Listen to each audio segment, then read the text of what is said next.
छात्रा हैं। इससे पता चलता है कि हमारे यशस्वी प्रधानमंत्री मोदी जी का क्रेज़ पूरे युवाओं में कितना ज़्यादा बढ़ गया है, क्योंकि आप लोग देख ही रहे हैं कि कैसे हमारी बेटियां इस वक्त जितना गोल्ड मेडल, ब्रॉन्ज मेडल लेके आई स्पोर्ट्स में, ये इतिहास में कभी नहीं हुआ था।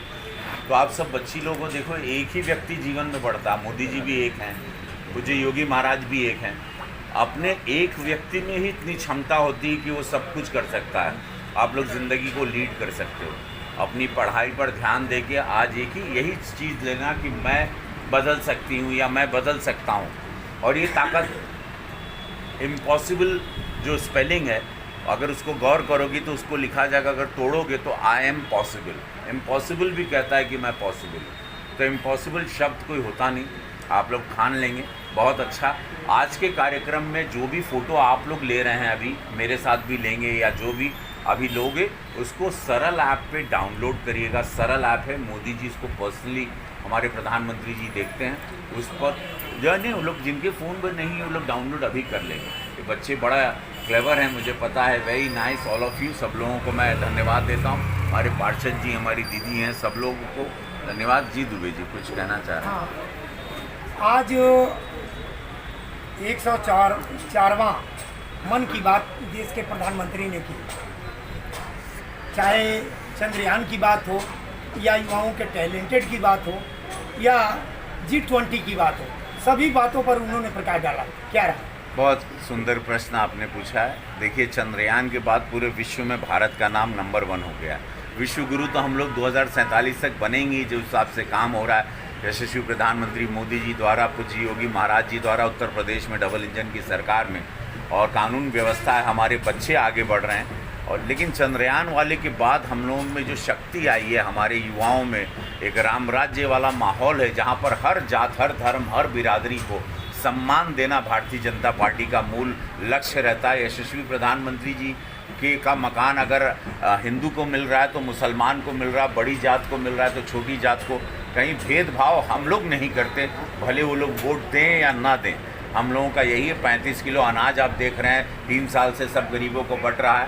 तो आज उन्होंने अगर G20 की बात कही तो इससे पता चलता है कि भारत कितना शक्तिशाली हो चुका है, कि G20 को भी रिप्रेजेंट कर रहा है, चंद्रयान पर भी जा रहा है। और वहाँ पर जहाँ पे साउथ पोल लुनार जिसको कहते हैं, वहाँ पर आज तक कोई भी, ना चाइना, ना रशिया, ना जापान, ना अमेरिका गया, वहाँ हम लोग गए।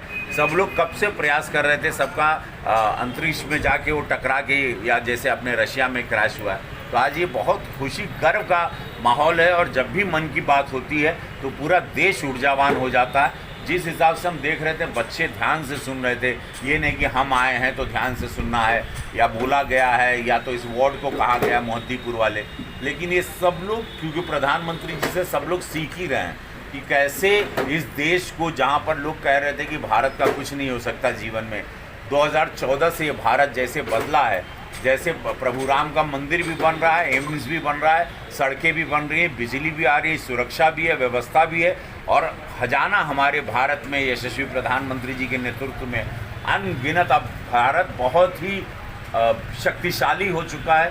सोने की चिड़िया जैसे जैसे पहले हुआ करता था, अब हम लोग किसी से कम नहीं है। अब हम लोगों को बस अमेरिका को डाकना है, अब हम लोगों को चाइना को डाक के आगे जाना है। वो शक्ति अर्जित करनी है इस भारत को। और हमारे बच्चे, चूँकि सबसे बड़ी शक्ति जो यशस्वी प्रधानमंत्री मोदी जी कहते हैं कि पूरे विश्व में 90% विश्व बूढ़ा होता जा रहा है। ये बड़ा गौर करने बात है। और भारत ही एक ऐसा देश है जहाँ युवा 30 साल से कम, सबसे ज़्यादा युवा विश्व में कहीं हैं, वो हमारे भारत में है। तो भारत इसलिए भी आगे आएगा। और भारत की उम्र अभी बहुत कम है, 75 साल है, बाकी अमेरिका की 250-300 साल है। तो भारत की बहुत उम्मीदें हैं। आज बड़ा अच्छा लगा कि मन की बात में आप सब लोग आए। मैं मीडिया बंधुओं का धन्यवाद, आपका दुबे जी खासकर धन्यवाद देता हूं, और क्योंकि आपके प्रश्न बड़े निराले होते हैं। जी दुबे जी। आज अखिलेश यादव ने तंज कसा है घोषी उपचुनाव को लेकर के भारतीय जनता पार्टी पर, क्या कहेंगे? देखिए, अखिलेश जी बहुत बड़े नेता हैं, उनको तंज नहीं कसना चाहिए। उनको ये मान लेना चाहिए कि 30-40 साल सपा अब नहीं आएगी, और उनको ये सोच के चलना चाहिए। काहे कि अभी देखिए, वो उनकी उम्र कम है, और वो अब इस तरक्की को देखेंगे। 30-40 साल बाद पता चलेगा कि कैसे राजनीति होती है। सोने की चम्मच, हीरे की चम्मच से नहीं, गरीबों को मौका प्रभु महादेव दिए हैं। अब गरीब लोग चला रहे हैं इस देश को। प्रधानमंत्री मोदी जी हों, पूज्य योगी महाराज हो, जो भी गरीबी देख के आया है वो अब इस भारत को चला पा रहा है, इस भारत को समझ पा रहा है। वो किसानों का दर्द हो, वो वंचितों का दर्द हो, वो दलित का दर्द हो, वो किसी भी गरीब का दर्द हो, वो सिर्फ भारतीय जनता पार्टी के नेतागण, हमारे शीर्ष नेतृत्व ही समझ पा रहे हैं। इसीलिए देश का नाम आज पूरे विश्व में हो रहा है।